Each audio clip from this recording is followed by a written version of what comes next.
Good morning, everyone. Welcome to Mrs. Melko's first grade classroom. I'm going to take you on a little tour of my class. Like I said, I teach first grade here in Pulaski, Wisconsin, and I'm taking this video on Friday after school. So my son is here, and you may see him in my video, but as you walk into my room, you're going to notice that I have cubbies. In these cubbies at the top is where we keep our mail, so as things need to go home, that's where we put them. Kids have binders that they bring with them every day that go back and forth to home and school, and that's where those go when they come in.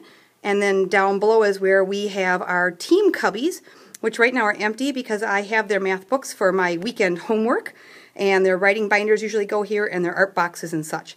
So each group, I have tables in my room, each group keeps their supplies in this area, and then I have team captains that come and get the things that they may need. So as we continue to enter in, looking straight ahead from my door, you're going to see paw prints on the floor. I have these wonderful things called sit dots or sit spots, and they are right here in front of my smartboard with the sun coming in. It's kind of hard to see here. And this is my whole group area. So if we're working on the smartboard, kids are sitting on the paw spots facing the smartboard. If you also look straight ahead, that's where our easel is, and so same thing if they're on a paw spot. We call it sit and spin. They basically just sit, and then we've got access to the easel very quickly and easily as well. You'll notice I have a lot of different seating in my classroom, like my tractor stool here in front that we use for various things, whether it's a special student or possibly a great spot to sit for our read to self time. You'll see a lot of those different pieces. Behind the easel, on the back side of the room, is where we have a lot of our library, and you'll see I have different books all set up going around the room, and I've got them organized in a way that kids can find what they need really quickly. I have lots more. You'll see as we continue around the room where the books are as well. And then we do a lot of anchor charts here in first grade, so I use my wall space mainly for anchor charts, and we build those together so that students have accountability for them, as well as remembering what we put on them, where we put them, etc. It's not me just plastering my walls ahead of time. So that being said, we're kind of getting a front to back view right now. I'm going to just scoop myself with the camera here around just a smidge. As I said, I have tables in my room. I have 17 students in my classroom. Love the tables from the perspective that we can do group work very easily without having to do a lot of rearranging. The disadvantage being we don't have any storage space, hence our cubbies, and on the back of the chairs you'll see I also have seat sacks as well, so that we keep the things that we need quickly at hand right in our seat sacks. Currently I keep our iPads in our seat sacks when they're not charging, which is what they're doing right now for the weekend.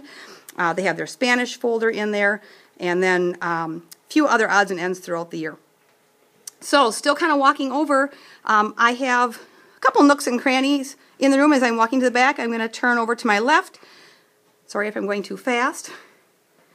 I have a writing table back here. Yes, the recycle bin is very full. We didn't get it out today. Sorry about that. This is my writing table, and at this table I have lots of different supplies for the kids to use when they're writing. I also store my netbooks over here with a charging cord so we can have those charged and ready when we need them. Going around, we have different anchor charts again, like I mentioned, different things to remember when we're writing. These boards will change throughout the year. This is our Twitter board where we will mark the classes that we're connecting with throughout the year, and we also work on our map skills using that. This is going to eventually be our Student of the Week, or what we call our Top Dog board. So again, another board that students will build. Our cafe board, which we have not quite started to build, as you can see. And then this, again, is the back corner of my room. This is my reading table, small group table, whatever it needs to be table. I work with my intervention groups here as well. And then in the back of there, we have our iPad charging station. So it's out of the way. We only charge on Fridays or when needed. So really don't want it to be a central point of my classroom, but rather just a place that we use when we need to. Back of the room, once again, we have counter space back here with a fish tank and a chair, as you can see. I try to keep my counter space somewhat cleared off so that students can use it as alternative seating if they want to stand to do their work and whatnot. You'll see we have stools here as well to sit or stand on. Oh, sorry, we don't stand on them. Sit on or stand next to. And then again, this is the back of my room facing the windows once again. This is kind of my area, but the students use it. I allow them to be back in this area. We have a couple of stools again. This is also our safe place that we use. I utilize conscious discipline as part of my behavior program. And then kind of turning towards the front again, this is my desk area as well. So I've got a little nook and cranny kind of sealed off from the rest of the room. But again, students have access to this, but I don't want it to be a central focal point of my classroom. Quite honestly, I only use this space in the morning before kids come, at lunch to check email and such, and then at the end of the day. Otherwise, I'm really not back there. I'm with kids at the tables conferencing and working with them. Again, from the back of the room looking forward, more bookshelves. There's the front of the room where we were before. You can kind of get a general gist as I slide all the way around here with our table smartboard up front, coming all the way back around to the front of the room again. So this is my classroom. I work very hard to make sure that there's a nice flow pattern to the room. It changes a little bit every year as I need a little bit of a change, I find, as well.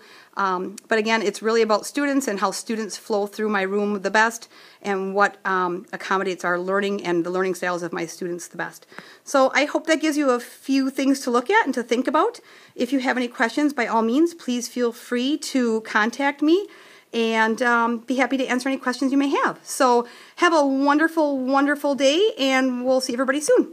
Thanks much. Bye-bye.